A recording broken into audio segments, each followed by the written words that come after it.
Can you fly this plane and land it? Surely you can't be serious. I am serious. And don't call me Shirley.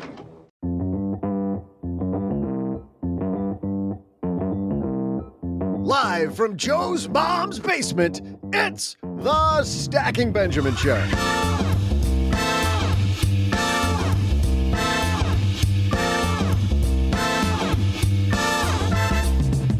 I'm Joe's mom's neighbor, Doug. Today, you'll learn how making small but powerful changes to your money can help you build wealth on a dime with author and financial educator, Kimberly Hamilton.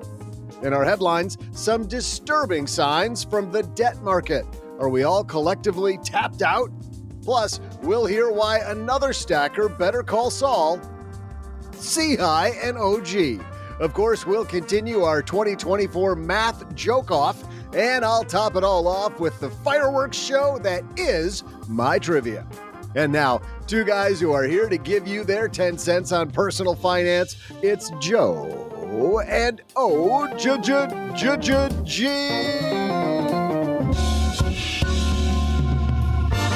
Hey, everybody, I'll chip in 10 cents and OG will give a dime. And there we go. We're on the road. Welcome back to another Stacking Benjamin show. We're so happy you're here. Man. We're going to have some fun today. OG, how are you, my friend? Excellent day. Shoveling egg bites into my mouth. They're so delicious. If you're not getting the egg bites from Costco, you are missing out. Those cost more than a dime. They do, but That's only shoveling that OG likes to do. Shoveling into the trap. I'm into fitness. Egg bite into my mouth. That's right. There's a guy who's very funny that I follow on TikTok, and he always has the Mexican word of the day. Oh, yeah. And right after Dallas lost in the playoffs, did you guys see that one? He said the word of the day is Dallas. The last game you're going to play this year. What exactly is in those egg bites, OG? Well, first they take egg whites. But what if I want to make them really special? Key ingredient, I believe, especially when I make these at home, has to be cod liver oil. It's great for the spleen. We've got a show that's great for the spleen today. That's great because I need to work out my spleen this month. Kimberly Hamilton here to help you learn better money habits through the context of her buying her first house. And if you're buying a house, even better for you. So let's go. Hello, darlings. And now it's time for your favorite part of the show, our Stacking Benjamin's headlines. First, our headline, this one comes from the Wall Street Journal and is written by Telis Demos. Rising defaults may give misleading picture on consumer health. Obsessing over, quote, vintage isn't just for wine enthusiasts or hipsters, it turns out, OG. This piece says it's also a crucial part of understanding what's happening in credit, and it may help tell a more constructive story about American spenders. Many measures of credit performance for things such as credit card or auto loans are moving in the wrong direction, like the percentage of payments that are late or the share of debts being written off. For example, in Discover Financial Services' latest quarterly report, the lender guided toward a jump in net charge-offs from 3.42% in 2023 to, listen to this, a range of 4.9 to 5.3% in 2024. Ouch. Discover shares tumbled more than 10% right after that happened. At the same time, though, many other indicators suggesting strong consumer health, like buoyant spending numbers, and the biggest banks with detailed insight into day-to-day finances, millions of people, says that there's no alarm bells going off. I think it's amazing, OG. Let's start here. Remember back a few years ago when people were actively paying down their debt and they were hoarding money in case bad times got even worse. And we actually saw the health of the consumer go through the roof in a fairly short amount of time. What happened to that American? Because now we've got quotes like this guy at Bank of America going, the consumer still has plenty of firepower.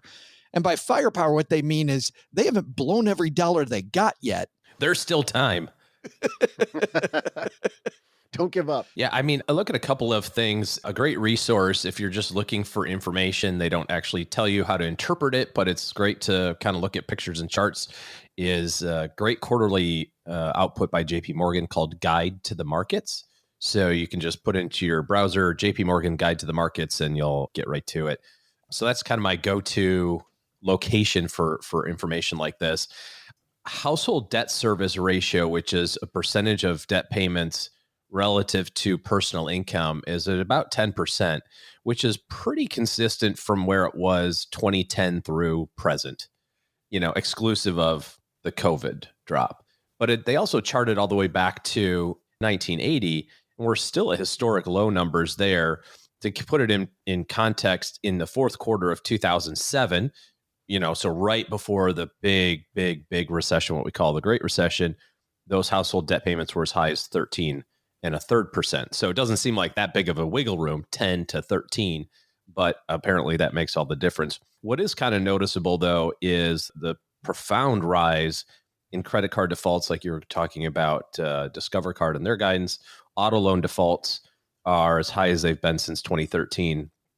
This chart also includes student loan defaults, which, of course, were pretty much non-existent because you couldn't default on payments that weren't due. So those are still super low, but those were the highest over time. So yeah, we're seeing quite an uptick in defaults and the consumer lending side of things that kind of matter around credit cards and cars, although cars you'd think would be a little bit further down the chain than a credit card.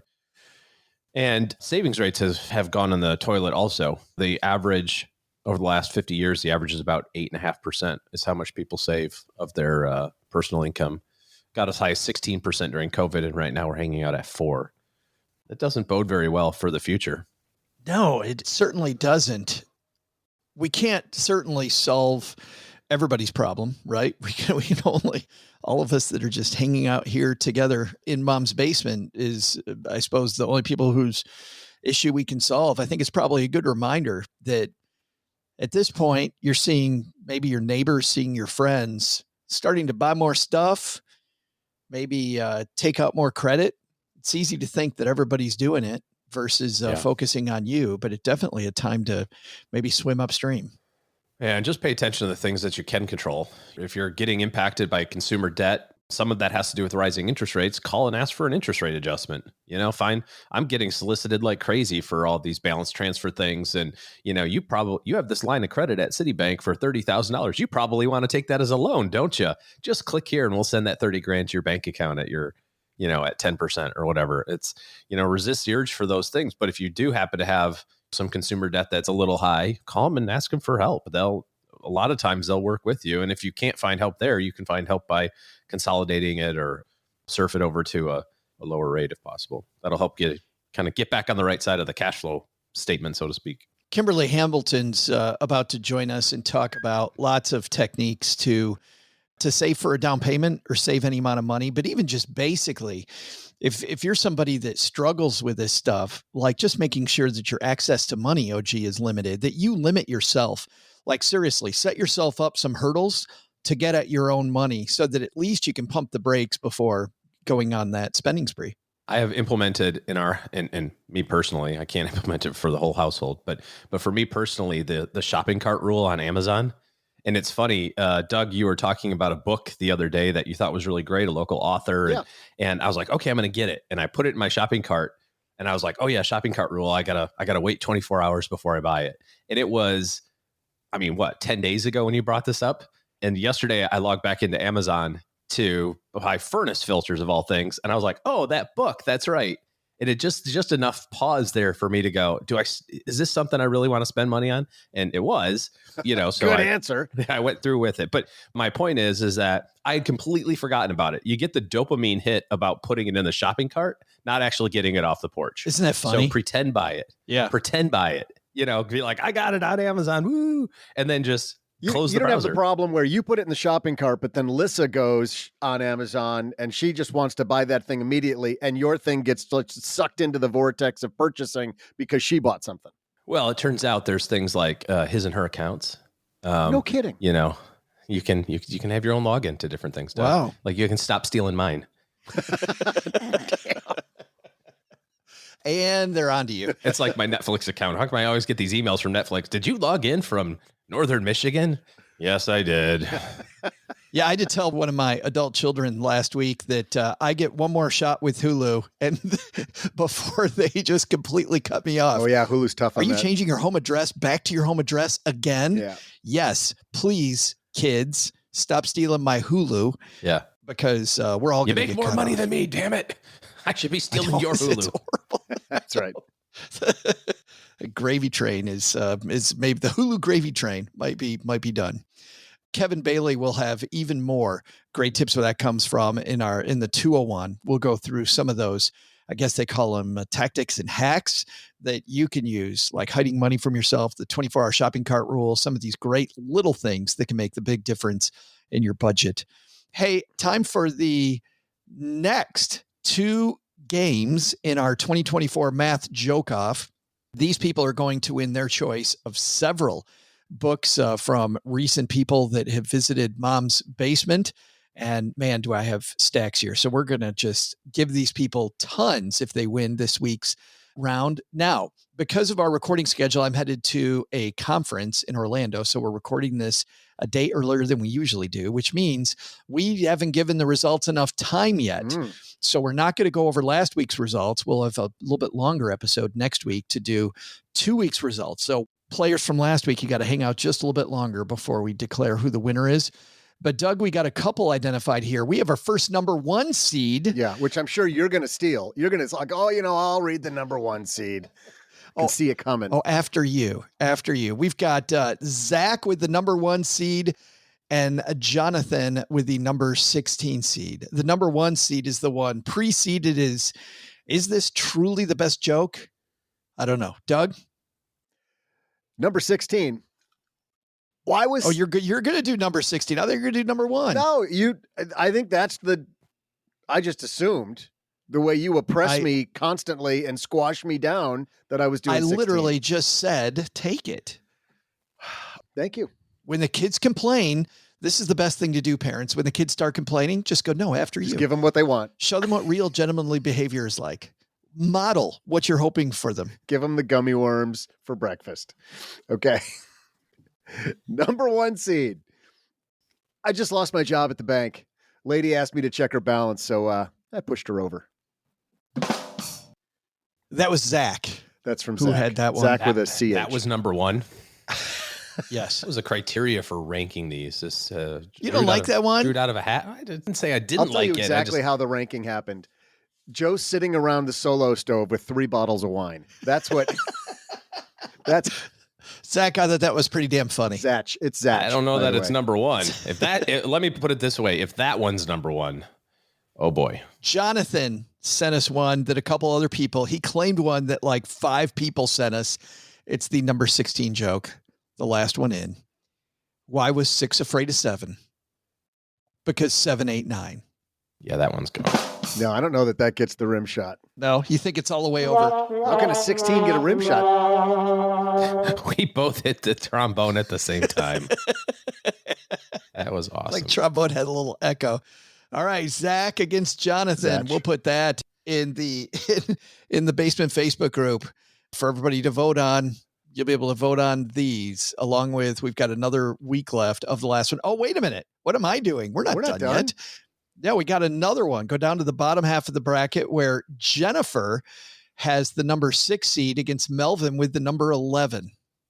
Which one do I get to say? Oh, whichever one you want, Doug. Okay. I'm taking the 11 seed. Number 6, Jennifer's is, what's 0 say to 8, OG? I don't know. What did 0 say to 8? Nice belt. Okay. Think about it. Okay. It's respectable. That's good. Think about it. Doug? All right. Number 11 from Melvin.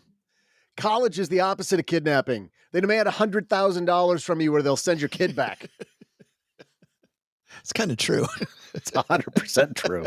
Is that comedy? I don't know if that's even comedy. All right. Melvin's number 11, Jennifer number 6. We got the number 1 against number 16.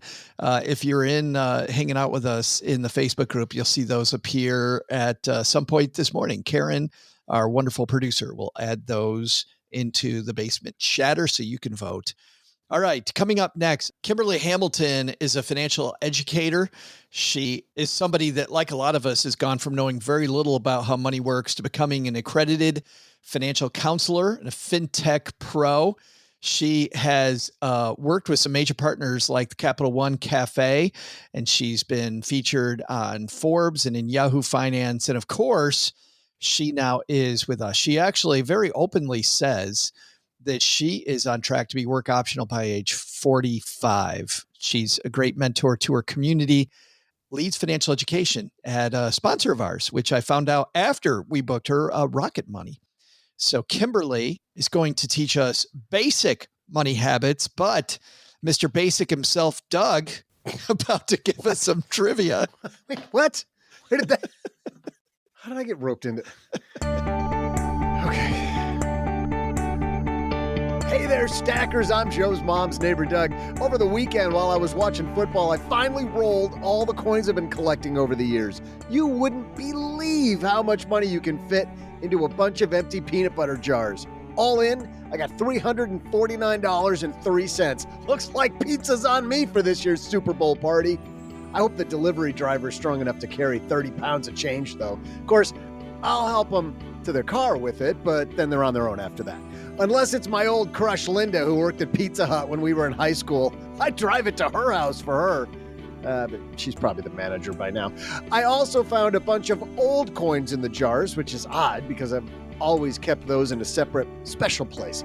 I won't even say where it is, just in case. You never know who might overhear something like this and then think they found their next get-rich-quick scheme. Next thing you know, they're digging around 30 steps from the door in the northwest corner of my backyard. Hypothetically.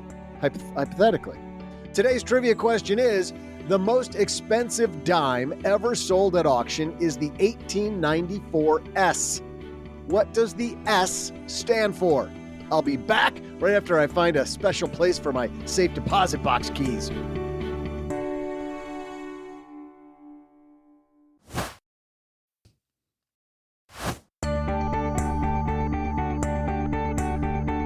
Hey there, stackers. I'm rare coin collector and possible millionaire Joe's mom's neighbor Doug. With only 24 having been minted and 9 left in existence, the 1894 S is one of the rarest coins in the United States. One sold at auction in 2016 for over $1 million. Today's trivia question is, what does the S in 1894 S stand for? The answer? Although many people may have guessed that it doesn't stand for anything like the S in Harry S. Truman, it stands for the city the coin was minted in, which is San Francisco. That's right, Jane from our Facebook group, who said that nobody calls it San Fran. Well, I said it, Jane! San Fran, San Fran, San Fran, San Fran, San Fran. And for people not familiar with that term, that's short for San Francisco, for most of us, but not Jane. Nope. And now here to teach you how to build funds and maybe buy a house, it's our mentor today, Kimberly Hamilton. I am super happy she's here with us today. It's about time we got Kimberly Hamilton here. How are you? I'm doing great, Joe. How are you? Well, I'm doing very well, but you've got some big news. You are about to buy another house. Yes, that's right. We're back in the game. This time, I'm not doing it by myself, so I will admit to that. That makes for a whole different ball game. But yes, we recently got our inspection and signed all the paperwork, and we close in just a few weeks here. So it's an exciting time and kind of fun to, think back to the first time as well that I went through the process. Yeah, let's go there in a minute. But, you brought up a word that kind of triggers another discussion in my brain. We already talked about what a badass you are, your bio. You hear people all the time waiving inspections, especially back when things were, when the markets were even hotter. Is that crazy or what to say, I don't want an inspection? Yeah, I think, and I definitely say this in the book as well, the market now has been crazy. So people are waiving all different types of contingencies. And I think even in the event where you want to waive an inspection contingency, you can also just get a pre-inspection. So don't not get the inspection, because that's really going to, inform your decision and can really make the difference, especially when you're making an investment like that in a home for the long run. I know quite a few people that have backed out after results from an inspection. Luckily, we weren't one of them, but that's the reason to do that. No, me too. Well, and all the things you find as a homeowner from the inspection are valuable. Because for me, like, it gave me a good starting point on what I was going to need to do maintenance on first, stuff that I didn't know was even out there. Exactly. And props to the inspectors that are really incredible at their job. We had a great one this last time around, which was a little bit of a different experience because now we're buying a home that's older. It was built in 1957, so there's lots to look at.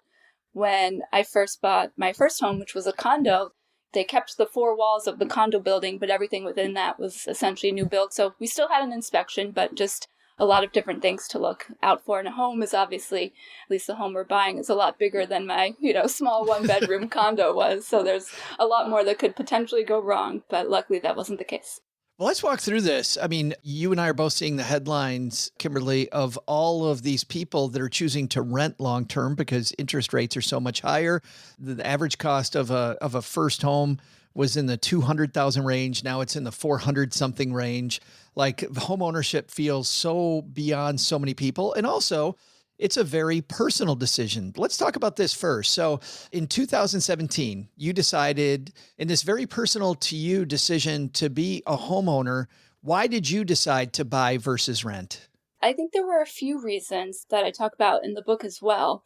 First of all, I think I was a little bit more guilty of the cultural bias to I just wanted a home. And I think that's fine to not just want that as an asset, especially in my case, I was living with roommates, 3 of them. And that was a sort of a revolving door at times as well. So living with multiple roommates for 5 years, I had reached a point where I wanted to be on my own. And so, of course, there was the option to rent a 1-bedroom apartment or studio or what have you. But the cost, because I had saved and invested enough for a down payment, and mortgage rates were so low at that time, which is another thing to call out. And then I refinanced later, which we'll get into, but the mortgage rate being low certainly helped. So it was actually comparable, the cost of what the mortgage would be with, in my case, a 10% down payment was comparable to the cost of renting in and of itself. So for me, that made sense. But I think there's certainly no shame. And I do think that's changing in sort of the younger generation, that they are feeling more comfortable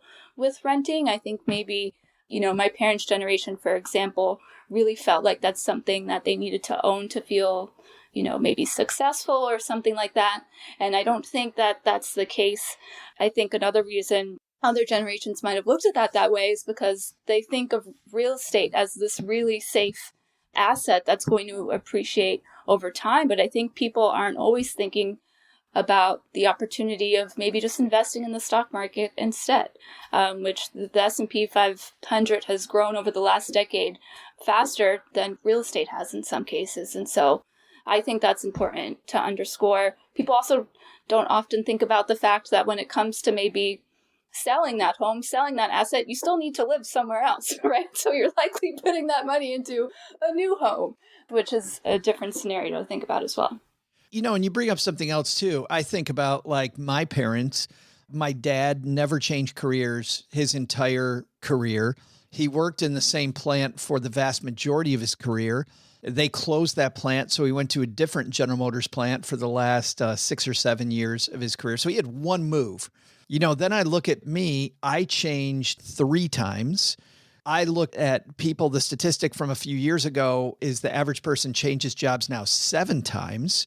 And then you look at somebody who's just out of college now, I'm sure that number is going to go even higher, Kimberly. So this idea that I'm going to be in one place is a lot different for older people than for somebody just out of college today.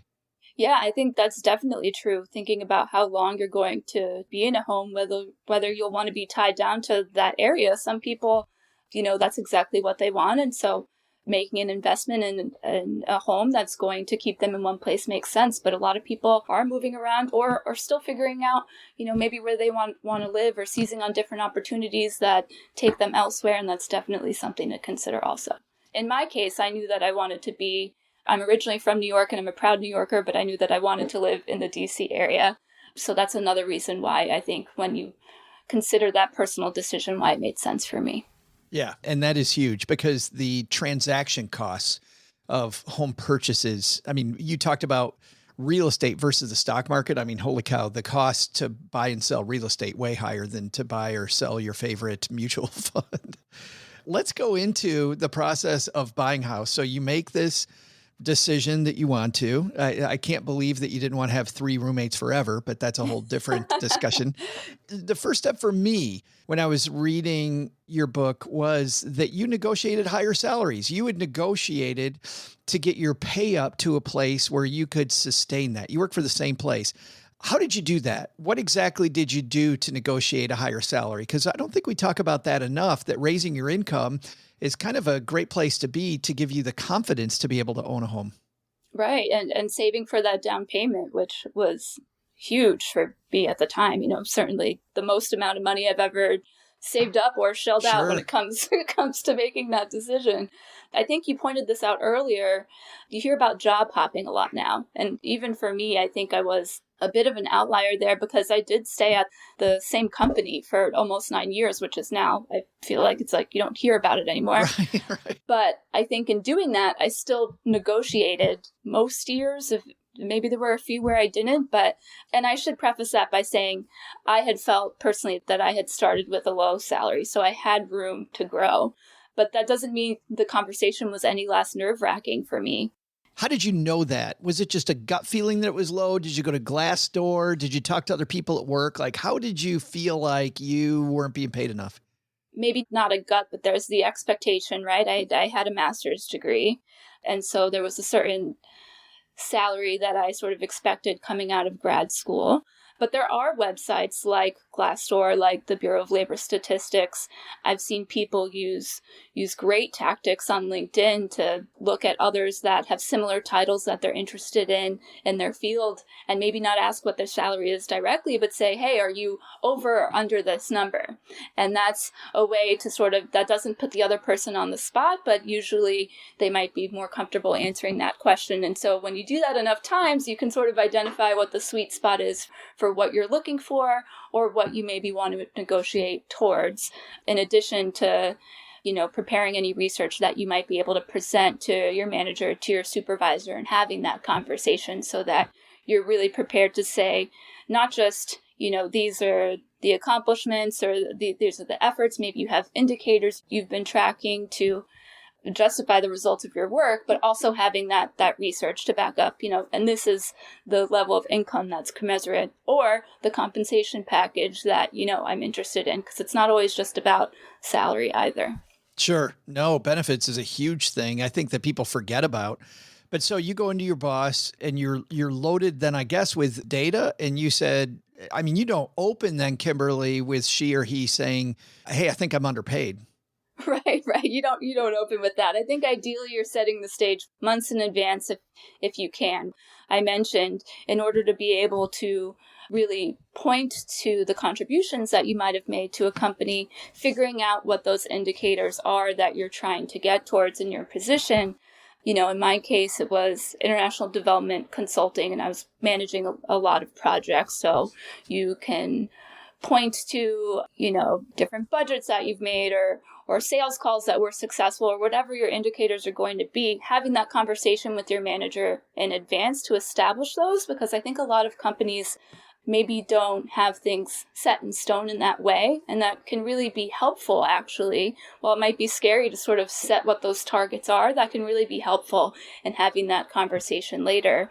If it's not something that your manager brings up to say, hey, this is sort of the benchmarks that we were aiming for. I was able to meet or exceed those. Can we maybe talk about, have a conversation about increasing compensation? And in some cases, they might say no, but that also sets the stage as an opportunity to talk about, okay, well, what do I need to hit to be able to sort of reach that next level? Yeah. What is the benchmark? Let's at least put that out on the table.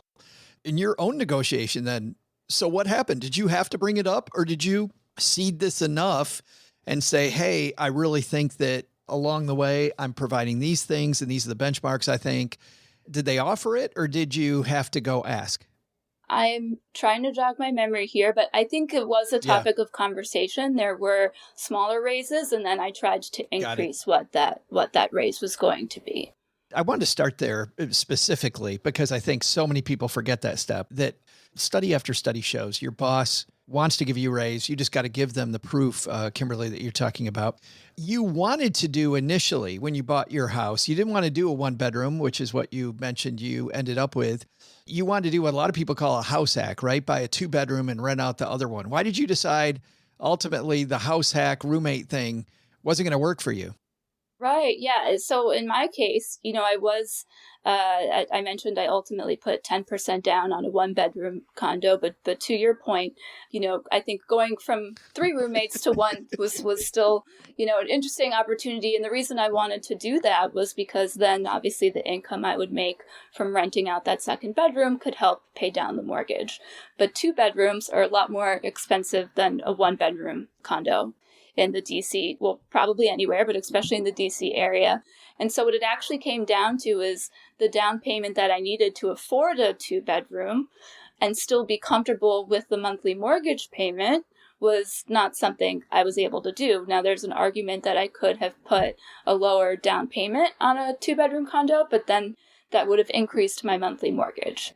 And so ultimately, I think I really just lucked out in finding the place that I did and being able to afford it with 10% down. But it's definitely, it's always a give or take scenario, sort of balance you're trying to hit there when it comes to what down payment you want to put on your home and the mortgage payment that you're going to be comfortable with, in addition to things like maintenance and property taxes and PMI, private mortgage insurance, if you're paying that, and all those things as well. You bring up the fact that you could bring on a roommate, because I think a lot of people that think that this is unaffordable. Well, if you look at the traditional way, yes, it's a whole different game than it may have been 15 years ago. But if you're willing to have that roommate, then maybe. Yeah. You had a bunch of must-haves, and you and I said this earlier, that this is an intensely personal decision. But if it's personal, you've got some must-haves, right? You write that it had to be above ground, had to have natural light, in-unit washing machine. Why are the must-haves so critical to this home buying process? I think they're important because you're probably going to see quite a few places, especially now, right? Especially with as hot as the market is and a shortage of supply, you're probably going to be really excited and jump on seeing a few different places when you're in the process of finding your home. And so knowing what those 3 things were was sort of like an additional filter that I could use to sort of narrow my search a bit. And, maybe the in-unit washer dryer might not be a big deal to everyone, but as someone that used to live in New York and, had to go to a laundromat, and even when I lived in DC, we had a washer dryer break. And there was like a week when I was with my roommates where we had to go to one, and I was Not like, happening. never again. So it's important to know what those things are for you. I love seeing everybody's personal experience. My dad has 16 brothers and sisters. There's 17 kids, Kimberly. 16? Yeah, and get this. They had Holy cow. 1 bathroom. And so my dad always, every house we lived in had at least 3 bathrooms for 5 of us, right? Right. See? That might not have been on my list, but if I had 16 brothers and sisters, you bet it sure would. And I think we go back to this truly it's an investment in your life and in your lifestyle and in your happiness, because, a primary residence really is not an investment. I hate it when people call this an investment. And I think you probably do too. Yeah, I think long-term, sure, there's building equity and homes appreciate and all of that is great, but some people make it sound like it's the only investment out there, and it's not true. I think the financial industry has come such a long way, and luckily they've made it so easy for people to start investing and save more and automate their finances in all these different ways. And I talk about that in the book because money still happens to be in some places a taboo topic, or at the very least, because I think people are talking about it more, but it can still be really intimidating when it comes to something like investing. And there are actually so many tools out there that make it easier now than ever before to get started with very low amounts of money. So, you can literally start investing with $5, $10. You don't even have to worry about picking what your investments are. You can use a robo-advisor account that does it for you, that studies show that they perform usually on par with a in-person, financial advisor. And the fact that you can do that with such a low amount, and comparing that to a home, where you need to save so much for, a down payment and you're still covering all these other costs, I think is something to consider. Now, all that said, obviously, I still bought my condo and I'm buying a home now. So it comes back to, you can say all that, but I think a lot of people are still going to want to save up for that home for themselves, for maybe a potential family, for a variety of reasons. And so it's not that anything's out of reach, but I think what a lot of my book boils down to is I want people to understand and be able to have confidence in making an informed financial decision. And so you really want to weigh all those different pieces so you just feel confident in the decision you're making for your lifestyle and your life. You bought a condo. Some people buy into co-ops. This is an important thing. If you live in a city, there's a difference between condos and co-ops. Can you briefly tell us about that for people in this hunt? Yeah, so a co-op, there's quite a few of them. I live in DC. They're very prominent in New York and some other cities across the country.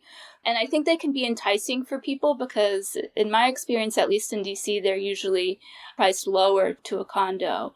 And part of the reason that is it's almost like you're buying a share as opposed to buying the condo, sort of the four walls that I did in my case. You're buying a share in a co-op. And so the structure there is a little bit different. They're usually often, there'd be a board, and so they might be more community orientated and sort of things like that people enjoy. It may also make it harder to sell because they're usually approving whoever comes in to replace that shareholder, if you will. Yeah, the only thing I knew about co-ops was all the TV shows and movies that show the board is a real pain in the ass, You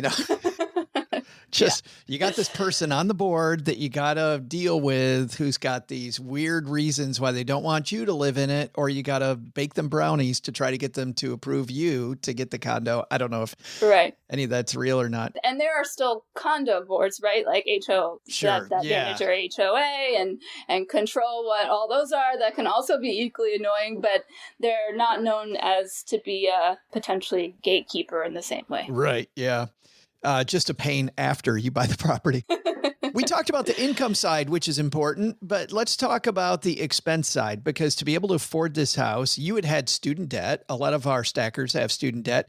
You had paid that off. How much debt and how did you get it paid off? Yeah, so I had a little under $45,000. I was very fortunate in that I did not have any student debt from undergrad. So very privileged position there. I had family support and scholarship and other things. So my debt was from grad school. But again, it was sort of like a double whammy, like a slap in the face to get a master's degree, think you're going to be making all this money. And then I had more student debt than my starting salary. And unfortunately, I don't think that's that uncommon of an experience for maybe those expectations not to line up there. And I wasn't very knowledgeable about how student loans worked at the time. Didn't really have a solid understanding of how interest works or, interest that may have been deferred while I was going to school. And so there's a grace period that comes before your student debt payments are actually due. But when they were, and I used an interest calculator and finding out how much those student loans would really cost me over time, I was truly blown away. And I don't know if this is because, I guess it's lucky in a sense I wasn't really familiar with how debt worked prior to that. I'd used credit cards, but I had always paid them off on time. So, in full every month. And so I wasn't really familiar with how quickly that could stack up. And so using that calculator and learning that my let's call it $45,000 in student debt was going to cost me an additional $16,000 in interest was super overwhelming. And that's when I decided that, I was limited by my salary at the time. So I did take on side gigs and was selling things on Craigslist and was doing pretty much whatever I could in addition to the salary negotiation to get my income up to make extra payments where possible. That is fabulous. And I'm just thinking about between that, the fact that you had roommates at a time when you probably could have not had roommates. You say that you didn't own a car. You mentioned that in your book. You kept your expenses as low as possible, except for travel and holiday gifts, which you said were non-negotiables for you. You wanted to make sure you travel because that's important to you. That stuff, Kimberly, is great. But I also got to think there was an automation you had to make sure that you kind of had the blinders on to hide the money from yourself and put it in the right spot. Tell me about that. Yeah, so that's something that I didn't initially. So I can certainly speak to it being a game changer. I think part of the reason why money can be so overwhelming to people when you're just talking about the day-to-day management of money is because a lot of people have money in a lot of different places now, especially with, I work with one-on-one coaching clients where for those that might be taking advantage of high yield savings accounts, they're always chasing the highest rate. People have multiple credit cards, multiple types of debt.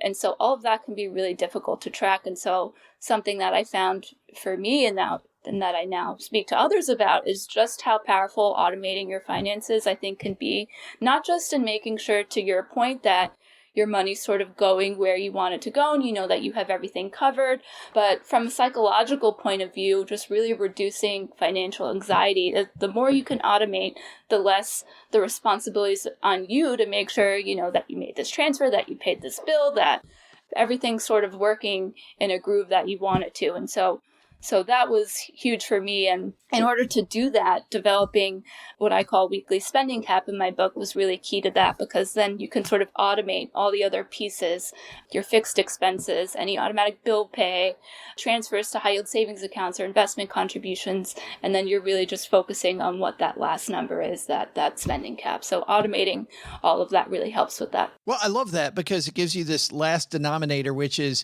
I can now guilt-free spend this money. Like I don't have to track every single penny. I've got this money that now I can be guilt-free and live my life with this. Right. And some people might want some element of being able to track it there, which is why when I'm working with clients, you could have a monthly spending cap, you could have a weekly spending cap if you divide it by 4.3. So at least you have something that you're sort of monitoring. But yeah, it definitely helps. So you separated the money from your other money for the down payment by using a high yield savings account. You also write, and this part's funny, that you opened a brokerage account. You made a bunch of money in the stock market. You wouldn't recommend that? Yes. Not for saving for a home. Yeah. How come, by the way? I'm laughing, and maybe some of our stackers don't know why I'm laughing and why this is funny. Why is that funny? Right. And maybe I should preface it on timeline, but in my case, I was trying to buy a home pretty soon, and I'm lucky that it worked out well, especially because at the time I knew a lot less about personal finance than I do now, years later. And I think had the market turned, I would have been really screwed for that down payment. I would have been left with very little to work with. And so given how the economy is going now, I would recommend locking in a certificate of deposit, a CD, because interest rates are expected to drop. So I know a lot of people are using high yield savings account, which are great. Love high yield savings accounts. I have them as well. But when you're talking about something that you might be saving for a few years, being able to lock that in with the CD now, that's what I would recommend instead of the investment route. Unless you're not planning to buy a home, 10, 20 years, then that might be something to consider. Yeah, then financial markets might make sense. I like the idea of a saving for this for another reason too. And you talk a lot about behavior in your work and about how behavior really is a win. Well, heck, all of this stuff that we've talked about today is just behavior, right? But having that money in a CD that you know that you're going to pay at least an interest penalty if you break it makes people that might think they're, quote, bad with money, leave the money in that place and not touch it. Absolutely. It's similar to keeping, even using a high yield savings account, sort of you may be using a different financial institution than one that's directly linked to your checking for the same reason, right? Putting up not an impossible barrier, right? If you needed the money from the CD, you could still get it. To your point, you might pay a fee or lose out on interest, but just setting up maybe a small fence for yourself to make it just a little bit more difficult to break that habit. At what point during the home buying process did you apply for a loan? Did you apply for the mortgage? And tell me about thinking through the home loan process. Yeah, so I definitely recommend looking at multiple lenders when you're going through that process. My situation was a little bit different because I had put an earnest money deposit on my condo based on a model unit before it was built. So I had actually had a little extra time because I had done that in April, then I closed in July, and there was also the inspection once the unit was actually built. So I actually had a little bit more time and a little bit more flexibility in terms that there were a few different points that I could have backed out if I wanted to. And that also gave me time to shop around for lenders. So definitely something that I recommend doing. This time around, same thing. Don't just rely on one course or of action or, someone knows someone that they went through. There's no harm in looking at a few quotes. Now, you might get a hard credit check depending on where you are in the application process. But getting pre-qualified is also something that I talk about in my book as well, because you just want to be prepared and have a solid understanding of what your interest rate's going to be, what is your mortgage rate going to be, your mortgage payment month to month. And so keeping all those factors in mind, I would definitely recommend seeking, information from multiple sources. That doesn't mean you need to go out and get 10, but 3 would be a great place to start. You started off with this loan at this amazing now 4% rate, but when it went down to 2.85%, you refinanced. Did you just do a complete refinance, or did you try to take some time off the term of the loan? I completely restarted the clock. So 2.875, incredible rate, Phenomenal. Probably never going to see it again. Was able to refinance at that point. It did restart. I originally had a 30-year mortgage, so it restarted the clock on that 30 years, but that worked for me. And now I actually rent that condo out. So being able to, cover that through rental income has been great also. Yeah, ultimately, it's funny. When you moved out of the condo, you decided to keep it and make it a rental property. Tell me about that process versus, you probably, with the markets in the DC area, I got to imagine there's now some nice equity in that house between 2017 and now. Tell me about the process of now using it to build wealth. Yeah, something that I really didn't think about when I bought it. I mean, maybe I shouldn't say that I didn't think about it at all, but I certainly didn't think that it would be happening in 5 years. The reason I moved out of the condo, my boyfriend and I, now husband, decided to move in together. And so we both left our respective places. We both have full-time jobs. We both have side hustles as well. We needed an office. We needed a 2-bedroom. So we both moved out of our places and into one together. And so in doing that, I decided to rent the other property. And so now it's an additional source of relatively passive income. I was telling you the other day that I just had to go over there to make a home repair, which is never fun, but it's a learning experience. And, ultimately makes sense for me because I am able to cover not just the mortgage, but, the HOA that's increased. And every once in a while we have a special assessment, which is, when the condo board decides that they either need to build up the reserves in the fund that they have to repair things in the building or paint the stairwells or whatever it's going to be. The Airbnb thing is interesting because we've seen the rules change over the years. Have you seen short-term rental rules change where you are? So I actually rent mine out. I have tenants that are on a leased basis. I have done Airbnb before. When I lived in the condo, I used to do Airbnb all the time. Oh, cool. Yeah, when I lived in it, it would essentially pay for my vacations wherever I was going. There's even a time during COVID, in like the heat of the pandemic, when I decided that I needed to get out of my 1-bedroom condo. And well, I think we all, Kimberly, remember that feeling. Right. I got to get the hell out of here. Yeah. So what I did was, and because I think commercial residential buildings were in a tough spot as well, some of them were offering like 3-month, 6-month leases, which usually is unheard of. So I left my condo, rented that out, and moved to a waterfront property for 3 months, which a lot of people thought I was crazy. But one, I had the funds to do it through Airbnb to cover my mortgage payments. I rented, furniture for the 3 months, and it was great for my mental health. So having that flexibility was amazing, quite frankly. And I wouldn't have been able to do it if I hadn't bought the condo and if it wasn't for, short-term rental platforms like that. We just went over, Stackers, a ton of concepts amalgamated, really. These are presented not around buying a house, but around actually getting your money together. And it's called Building Wealth on a Dime, Finding Your Financial Freedom. And you go over, Kimberly, not just buying a house, which is later in this, but really setting up a money management system. Yeah, absolutely. I think systems, to me, again, that automation has been really helpful, not just in reaching financial goals, but reducing financial stress. And so the book, I wanted it to be as relatable as possible because I think a lot of topics can feel intimidating or out of reach. The title's, Building Wealth on a Dime for a reason. I think you can do a lot starting small. And so in addition to certain areas of the book that focus more on behavior and mindset. I wanted to be able to demonstrate those strategies in that system through the stories of other people. So the home buying chapters are about my own story. There's also one on debt paydown, but I also introduce characters and people and their finances and their lives and their dogs' names and things like that to try and make it, something that's a bit less dry, a lot more digestible. Do you know what my favorite part is, Kimberly? My favorite part is when you get very vulnerable and you're like, yeah, I wouldn't have done it that way. Like you're like, here's what I did.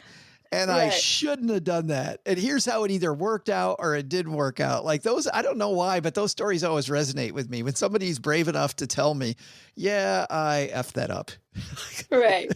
Listen, no one's perfect, and you live, you learn. So why not share those lessons with other people?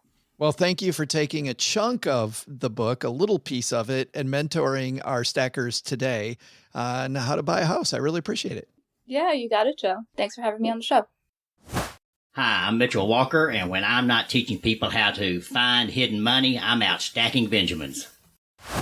Big thanks to Kimberly for joining us. You know what, OG? I love the idea of taking something like a home buying process and looking at the basics like Kimberly just did and thinking about, okay, if this works for buying a home, this also works for just putting money aside. It works for buying a vacation property. It works for your next vacation. Just look at when you handle money well and extrapolate. It's almost like you just have to find what works and do that repeatedly over and over and over again. Wasn't there a famous philosopher who said like something like excellence is doing or something like that, Yeah. What was his name? Aristotle, something. I don't know. I think it's pronounced Aristotle. Aristotle. Like totally. Aristotle. Aristotle. Aristotle. Yes. Yes. Aristotle. Anyways, somebody will find it. Yeah. What a great teacher Kimberly is. I'm so glad she could join us. Hey, time for one stacker who'd better call Saul-Sehy and OG. Today, we are going to help a stacker with their money situation. And because they're brave, we are going to give them some Stacky Benjamin swag as well. How do you get into that goodness? Head to stackybenjamins.com/voicemail like Chris did right here. Hey, Chris, what's up? Please leave your message after the tone. Hello, Joe, Doug, and OG. This feels like a first world problem question, but figured it's right up your alley. I left my job last year after 30 years, and I just made my 2023 Roth IRA contribution. As of now, I have no plans for doing any paid work this year, and as I understand the IRS rules, this would mean I would not be able to make a 2024 Roth IRA contribution next January, since passive income like rental, dividend, capital gains, etc., do not count as income in regard to making a Roth IRA contribution. Is this correct? I would love to be wrong on this, since I want to make one next year, but not enough to want to actually get a job. Appreciate your feedback and enjoy the show. Thanks for that. It is a first world problem when you're like, not sure if it's worth getting a job for that. But nothing OG likes better than first world problems. Like where to park the Bentley. What was incorrect in that whole thing was the pronunciation of IRA. Yes. IRA? Yes. Come on. It's not 3 times. It's not a person. I'm like, now he's just trying to get on our nerves. Yeah. It's an abbreviation. It's not, we don't have to sound out all of our abbreviations. We can just use the letters. It's okay. He can call it what he wants. He can call it an individual retirement account if he'd like. That would be acceptable. So that was the only wrong thing in his statement, honestly. Hey, Chris, sorry about triggering OG. Right. Yes, I got the shakes. How about leave the ostracizing the callers to me and you just answer the question, OG. Answer the question, clown. Do your magic, clown boy. Yeah. Make me a balloon. Come on, finance boy. Dance, monkey. In order to contribute to a retirement account, you have to have earned income. So this is true whether it's a traditional IRA or a Roth IRA or a workplace 401k or a 403k or a whatever else. Or all those other places you can put money. Or a SEP. That one I would accept, honestly. The exception that proves the rule. Just let's move on. Come on. Either get a job, make $7,000 or whatever, and dump it in your Roth, or not. So you can contribute. And this applies to also kids too. This is kind of the opposite effect of this. If you have a child who's working, they're 15, they're working at McDonald's, 16, 17, whatever, you can contribute they can contribute up to their earned income into a retirement account, a Roth IRA, for example. And the profound nature of how much money that turns into, if you're able to set aside money for your kid, or your kid's able to set aside money for themselves early on, is so amazing in terms of the compounding nature of that you wouldn't have to worry about it when you're 30 years retired and wondering if you should stuff another contribution in by that time, because you would have put so much money in, it would have grown so much. So you have to have earned income. You can only contribute the amount of money up to your earned income or the contribution limit, whichever you get to first. So if you make $4,000 this year, you're a high school junior and you make $4,000, you can put $4,000 in. If you're a retiree who also makes $4,000, you can put $4,000 in. If you're a worker bee and you make $150K, you can put $7,000 in. So those are the rules. Sorry. But it sounds like you're okay. Thanks for the question, Chris. And I apologize for my co-host's behavior. I think his name would be Tris. Isn't that how you would say that? Because we sound everything out now. Christopher. Oh, man. I'm going to make sure that, Chris, the code goes out immediately to you so that you can wash this all down with a very nice Stacking Benjamin's Greatest Money Show on Earth t-shirt. Doug 2024. Super, super soft. Hey, if you're not here to sound out the letters IRA, you are here because you really need better financial help in your corner. Financial help that will help you and maybe razz you a little at the same time. Maybe a little. There's a little bit of that. Maybe make you feel sorry for calling in. Maybe got a free t-shirt out of the deal. Yeah, I think it was pretty easy. I don't think that was difficult.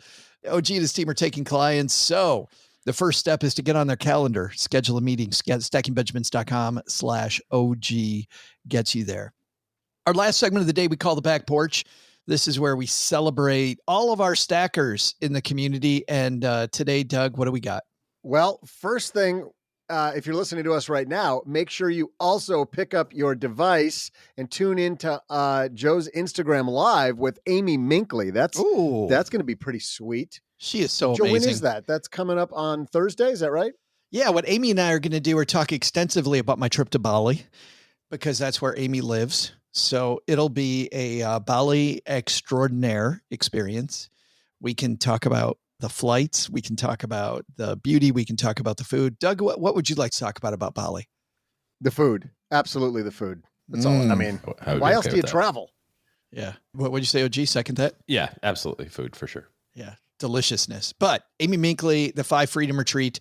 We just had Amy on. The 5 Freedom Retreat guys sold out this year in 2.5 hours. Wow. She opened it up. It was done.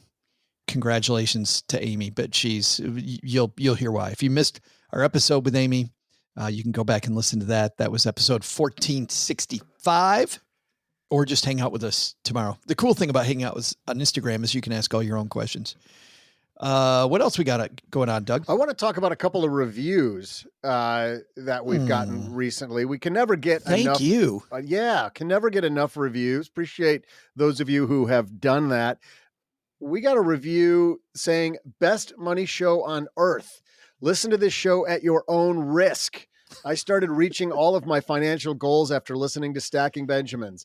But really, Joe and OG keep it simple and keep it real. You know who that's from? Bill Clinton.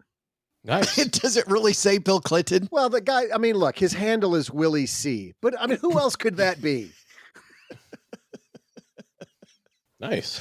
Mr. President, thank you for listening. Nice try, Mr. President. Thank you, Mr. President. Pretty sure the CIA has a better code name for you. It's pretty thin disguise. Yeah, pretty thin disguise. And here's another one that I really like. Stacking Benjamins is my favorite podcast. I love the mix and humor and education that Joe, Doug, and the guests provide. If you are into finance, All right, then. I don't know what you're laughing about. If you are into finance and fire, this is the show for you. That's from Scott. Scott knows where it's at. Scott may have. Nice knowing you, Scott. You know, it's cool. Thanks for the review, Scott. I have been negligent on Spotify lately with the polls. I will be getting back to the polls on Spotify. I promise everyone. Great. Joe's getting on the polls again, everybody. His mom's so proud. This show's got to make money one way or another. She's just doing it for the core workout. Exactly. Those legs aren't going to shake themselves. So Spotify fans, you'll see us over there. Thanks to everybody who left it. By the way, for both of those reviews, Doug, or anybody who leaves us a review and wants to email it to me, I got these books. And if you've left one and I didn't send you, I think I've sent them to everybody who left us a review. But if for some reason one has slipped through the cracks, just shoot me a quick email, joe@stackingbenjamins.com. And man, I would love to get about 20 books off of the basement floor here. Definitely help me clean up the basement with all these books on the floor. StackingBenjamins.com. Get Joe off the pole. That should be our next shirt. It's like a GoFundMe. I like it. It's a good idea. We don't want Joe up there anymore. Joe@stackingbenjamins.com. Send those to me. Just take a screenshot and we're good to go. Or just tell me that you did it. All right. That is it for today, except for one thing. Doug, what's on our to-do list today? Well, Joe, here's what's on our to-do list today. First, take some advice from Kimberly Hamilton. While buying a house is a personal choice, you still need to follow some great financial strategies. Hide money from yourself to accumulate a down payment, spend way less than you earn to accumulate cash, and hold on to those non-negotiables. Those will make the house a home, whether you Airbnb it like Kimberly did or have it all to yourself. Second, remember when we had a cash cushion because we worried about the future and we paid down debt? If we could get those days back, minus all the pandemic stuff, we'd be a lot better off. So what's the biggest to do? Go ahead and dig a hole in the northwest corner of my yard, 30 paces from the door, because there ain't nothing there. And now I got a big problem. Thanks to Kimberly Hamilton for joining us today. You can find out more about her book, Building Wealth on a Dime, wherever books are sold. Want to help the show? Use our link in the show notes at stackingbenjamins.com. It won't cost you more, and we receive a small amount from Amazon for referring you. This show is the property of SB Podcasts, LLC, copyright 2024, and is created by Joe Saul-Sehy. Our producer is Karen Repine. This show is written by Lisa Curry, who's also the host of the Long Story Long podcast, with help from me, Joe, Kate Younkin, Karen Repine, and Doc G from the Earn and Invest podcast. Kevin Bailey helps us take a deeper dive into all the topics covered on each episode in our newsletter called The 201. You'll find the 411 on all things money at The 201. Just visit stackingbenjamins.com/201. Wonder how beautiful we all are? Of course you do, but you'll never know if you don't check out our YouTube version of the show, engineered by Tina Eichenberg. Then you'll see once and for all that I'm the best thing going for this podcast.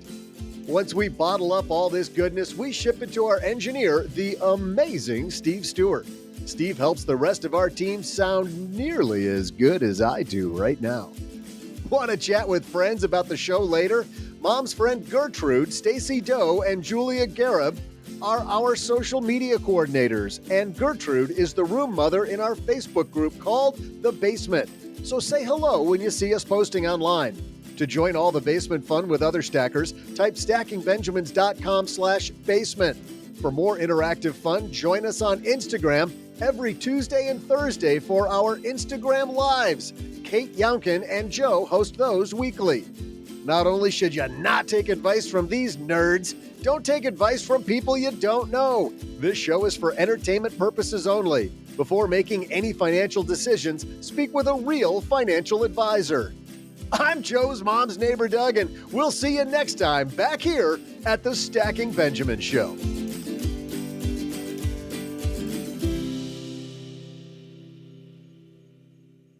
Okay, I've sat here trying to think of something pleasant to say after that, and I can't.